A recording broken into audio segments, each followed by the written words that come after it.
ನಿಮ್ಮನ್ನು ನೋಡಿದಾಗಲೆಲ್ಲ ಹುಡ್ದಾಗಿಂದ ಇದೇ ಊರಲ್ಲಿದ್ದೀನಿ. ಆದರೆ ನೀವು ಈ ಊರು ಕಾಲಿಟ್ಟ ಮೇಲೆ ನೀವಿಲ್ಲದೆ ಒಂದಿನನೂ ಇರೋಕ್ಕಾಗಲ್ಲ ಅನ್ನಿಸ್ತಿದೆ ಕಮಲಿ ಅವರೇ. ಸರ್, ನಂಗೆ ನೀವೇನು ಹೇಳ್ತಿದ್ದೀರೋ ಅರ್ಥ ಆಯ್ತಿಲ್ಲ.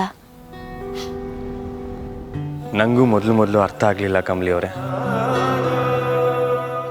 ನಮಗಿಷ್ಟ ಆದವ್ರನ್ನ ನೋಡಿದಾಗ ಸುತ್ತಮುತ್ತ ಇರೋದೆಲ್ಲ ಔಟ್ ಆಫ್ ಫೋಕಸ್ ಆಗಿ ಅಲ್ಲೆಲ್ಲೋ ದೂರದಲ್ಲಿ ಸಿಂಫನಿ ಕೇಳ್ತಾ ಉಸಿರಾಟ ಉಯ್ಯಾಲೆ ಥರ ಮೇಲೆ ಕೆಳಗೆ ಜಿಗಿತಾ ನಾನು ಹುಟ್ಟಿರೋದೇ ಇವ್ರಿಗೋಸ್ಕರ ಅನ್ಸುತ್ತಲ್ಲ.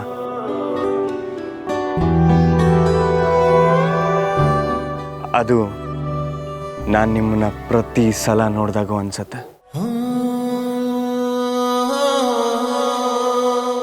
ನಿಜ ಹೇಳ ಕಮಲಿ ಅವರೇ, ನಾನೀಗ ನಿಮ್ಮ ಹತ್ರ ಮಾತಾಡ್ತಿದ್ದೀನಿ. ಆದರೆ ನನಗೆ ನನ್ನ ಕಣ್ರೆಪ್ಪೆಗಳ ಮೇಲೆ ಸಿಕ್ಕಾಪಟ್ಟೆ ಕೋಪ ಬರ್ತಿದೆ. ಅದು ಮುಚ್ಚಿ ತೆಗೆಯೋ ಸಣ್ಣ ಸಮಯ ಕೂಡ ನಾನು ನಿಮ್ಮನ್ನು ನೋಡೋದನ್ನು ಮಿಸ್ ಮಾಡ್ಕೋಬಾರ್ದು ಅಂತ. ನಿಮ್ಮೂರಲ್ಲಿ ನಿಮ್ದೊಂದು ಫೋಟೋ ತೆಗೆದ್ನಲ್ಲ, ಆ ಫೋಟೋಲಿ ನಿಮ್ಮ ಅಕ್ಕಪಕ್ಕ ಇದ್ದಂಥ ಅಮ್ಮ ಮತ್ತು ತಾತ ಆ ಫೋಟೋಲಿ ಹೇಗಿದ್ದಾರೆ ಅಂತ ನನಗೀಗಲೂ ಗೊತ್ತಿಲ್ಲ. ನಾನು ನೋಡಿದ್ದೆಲ್ಲ ನಿಮ್ಮನ್ನ ಮಾತ್ರ.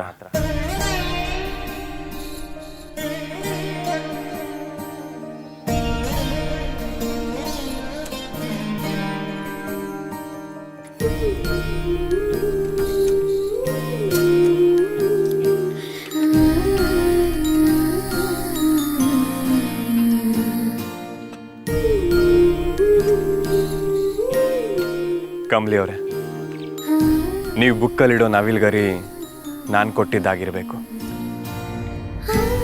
ನಾನು ಯೂಸ್ ಮಾಡೋ ಪರ್ಫ್ಯೂಮ್ ನಿಮಗೆ ಮಾತ್ರ ಇಷ್ಟ ಆಗಬೇಕು.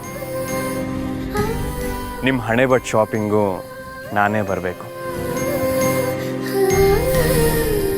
ಕಷ್ಟ ಅಂದಾಗ ಜೊತೆಗೆ ನಿಲ್ಲಬೇಕು.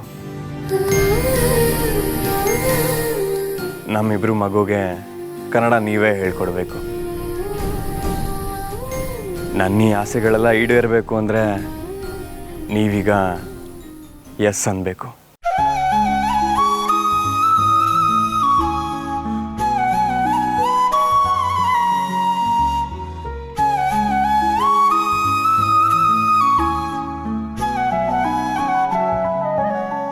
ಐ ಲವ್ ಯು ಕಮಲಿ ಅವರೇ.